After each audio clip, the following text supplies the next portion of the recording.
Subscribe to my channel, Shoaib Physics 66, by clicking the subscribe button and press the bell icon for the latest updates. बिस्मिल्लाहिर्रहमानिर्रहीम। हमारा topic 1.6 है class 9th का screw gauge. Topic 1.6 के अंदर हमने सबसे पहले वर्नियर कैलिपर के बारे में पढ़ा था और आज हम स्क्रू गेज के बारे में पढ़ेंगे। वर्नियर कैलिपर, स्क्रू गेज ये बेसिकली एक मेजरिंग इंस्ट्रूमेंट है। इससे पहले हमने मीटर रूलर भी पढ़ा था। अब metre ruler, vernier calliper, screw gauge ये तमाम क्यों हम इस्तेमाल कर रहे हैं, इनकी वजह क्या है इस्तेमाल करने की। जो आपके पास मीटर रूलर था, मीटर रूल, वो 1 मिलीमीटर तक दुरुस्त पैमाइश दे सकता था, तो ये 1 मिलीमीटर उसका लीस्ट काउंट। आपके पास जो वर्नियर कैलिपर है वो 0.1 मिलीमीटर तक दे सकता था दुरुस्त पैमाइश, ये इसका लीस्ट काउंट। इससे भी ज्यादा प्रिसाइज वैल्यू, अच्छी वैल्यू, बारीकी के अंदर, सवाल के अंदर जाकर अगर हमने वैल्यू को या मेजरिंग इंस्ट्रूमेंट को या कोई चीज हमने मेजर करनी हो, उसकी रीडिंग लेनी हो जो कि इंतहाई माइक्रो लेवल पे हो, उसके लिए हम क्या इस्तेमाल करेंगे? उसके लिए हम इस्तेमाल करेंगे स्क्रू गेज, जो कि स्मॉल, आपके पास डायामीटर, स्मॉल लेंथ, स्मॉल चीजों का फ्रेम चेक करने के लिए इस्तेमाल किया जाता है। A screw gauge is an instrument that is used to measure small length with greater than vernier caliper।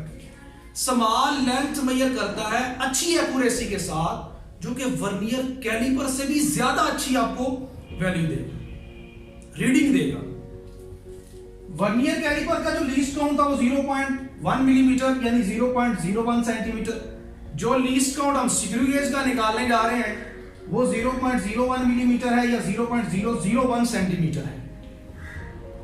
ये आपको बता रहा है इसका लीस्ट काउंट कि मैं और ज्यादा अच्छी वैल्यू ले सकता हूं, स्मॉल मेजरमेंट भी कर सकता हूं।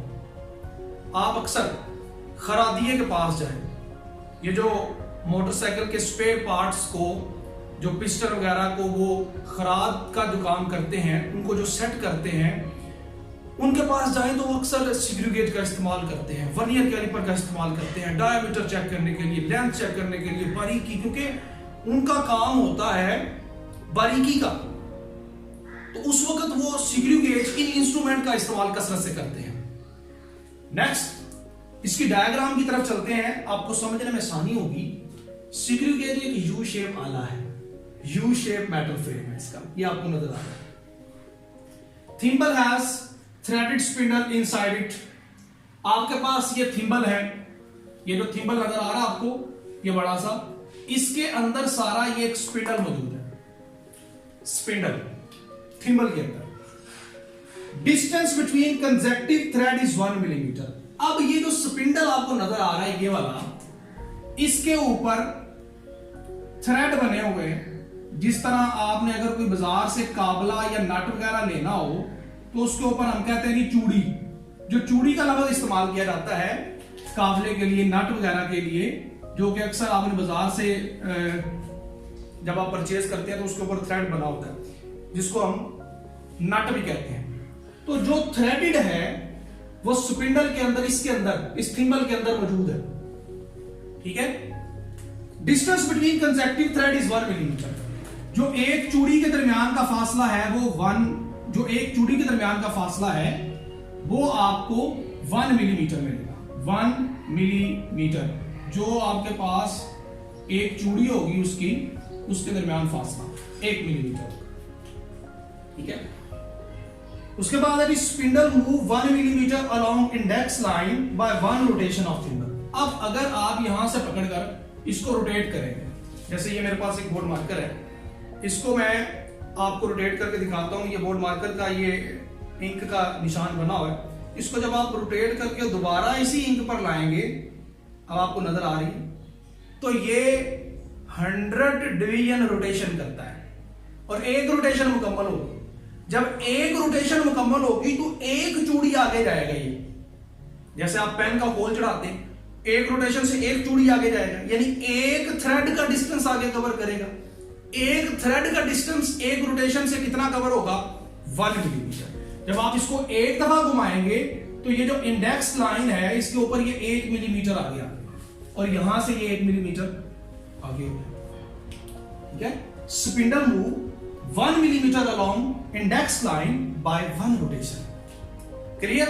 यानी एक रोटेशन से 1 मिलीमीटर वो आगे चला जाता है। क्यों 1 मिलीमीटर जाता है? क्योंकि स्पिंडल के ऊपर जो थ्रेड बने हुए हैं, ये जो चूड़ी बनी हुई है, उनके दरमियान फासला 1 मिलीमीटर है। Thimble has 100 division. ये थिम्बल है, आपको नजर आ रहा है 60, 65, 70, 80। इसकी पूरी रोटेशन के अंदर ये 0 से शुरू होता है, 0, 5, 10, 15, ये 100 इसके ऊपर बने हुए हैं। 100 division pass index line when thimble move 1 millimetre. जब आप एक रोटेशन करेंगे तो वो 100 डिवीजन पूरी पास करेंगी और 1 मिलीमीटर ये आगे हो जाएगा मेन स्केल के ऊपर। क्लियर है जी? इसके आगे आता है पिच। पिच क्या है? The distance between two consecutive thread. इन दो थ्रेड के दरमियान जो फासला है, एक ये और एक ये है, दो चूड़ियों के दरमियान फासला, वो स्क्रू गेज की पिच कहलाती है और वो 1 मिलीमीटर। लीस्ट काउंट का फार्मूला कैसे मालूम करेंगे? Pitch of screw gauge over number of division on circular scale. Pitch कितनी है? 1 मिलीमीटर। हमारे पास जो नंबर ऑफ डिवीजन है वो कितनी है? 100। वो 100 है। जब आप इसको डिवाइड करेंगे वो 0.01 मिलीमीटर, या सेंटीमीटर में जाएंगे तो 0.001 सेंटीमीटर ये लिखा हुआ है। आ जाएगा zero error. Zero error vernier calliper का भी हमने पढ़ा था, इसका भी पढ़ते हैं, बड़ा आसान है। वो एक साइड पे बुक के 9th क्लास की ये दिया हुआ, आप वहां से याद कर सकते हैं। मैं आपको कंसेप्ट समझाने की कोशिश करूंगा। जीरो एरर, अगर जीरो एरर ना हो, नो जीरो एरर हो ही ना, तो क्या होगा? तो ये होगा कि इंडेक्स लाइन पर जो जीरो है और जो सर्कुलर स्केल का जीरो है वो दोनों आपस में ऐसे बराबर होंगे। इंडेक्स लाइन का जीरो यानी इंडेक्स लाइन, उसके ऊपर जो जीरो लिखा हुआ, और जो सर्कुलर स्केल का जीरो है वो बिल्कुल ऐसे बराबर होंगे, ऐसे। तो जीरो एरर नहीं होगा। यानी जब आप पूरे को बंद कर देंगे, अगर वो बिल्कुल ऐसे जीरो दोनों बराबर आ जाते हैं बंद करते वक्त, तो फिर जीरो एरर नहीं होगा। इंस्ट्रूमेंट बिल्कुल ठीक है, आप मेजर कर सकते हैं कोई भी चीज। पॉजिटिव जीरो एरर कब है? जब जीरो जो आपके पास सर्कुलर स्केल का जीरो है, ये वाला सर्कुलर स्केल का जीरो, वो इंडेक्स लाइन तक पहुंच ही ना सके। आप देखें 5 है, 5 के नीचे जीरो है, 5 के नीचे यहां जीरो है, वो अभी तक इस तक पहुंचे ही नहीं। If the zero of the circular scale does not reach on the index line, अगर वो इंडेक्स लाइन तक पहुंच ही नहीं सका, आपने फुल टाइट कर दिया, वो यहीं पर रुक गया, आगे गया ही नहीं है, तो फिर पॉजिटिव जीरो। फिर इसका उल्ट क्या होगा? नेगेटिव। कि जब वो जीरो क्रॉस कर दे, अब देखें ये जीरो यहां पर है, 95 के बाद वो मजीद क्रॉस कर गया, जीरो आगे चला गया। जब जीरो आगे चला गया तो फिर नेगेटिव जीरो होगा, जो इंडेक्स लाइन को क्रॉस कर रहा है। आपने फुल इंस्ट्रूमेंट को टाइट किया है, वो क्रॉस कर गया, तो आपके पास जीरो एरर क्या होगा? नेगेटिव। ये हमारे पास है स्क्रू गेज, ये इसकी डायग्राम है। आपको इसके ऊपर अबूर हासिल होना चाहिए।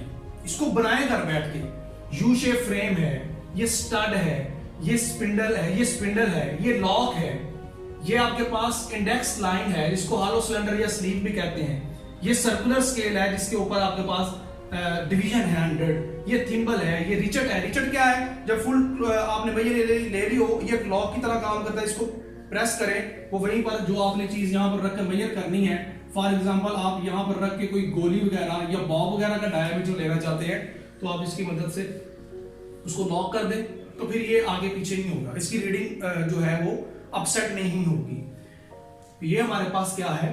Screw gauge. क्लियर है जी? अगर आप जितना मैंने लिख दिया है मेरे बच्चों, 9th क्लास के बच्चों, इतना भी याद कर लेंगे पेपर में, तो यकीनन आपको अच्छे मार्क्स वो एग्जामिनर देगा। इसकी डायग्राम अच्छे तरीके से प्रैक्टिस करें, वर्नियर कैलिपर की भी करें, जितने भी इंस्ट्रूमेंट है उनकी डायग्राम बनाएं, इनकी आप एनिमेशन वीडियो भी देखें। ठीक है? और आज हमारा यही लेक्चर था। इजाजत चाहते हैं, नेक्स्ट लेक्चर के साथ हाजिर होंगे। अस्सलामु अलैकुम वरहमतुल्लाहि वबरकातुहू।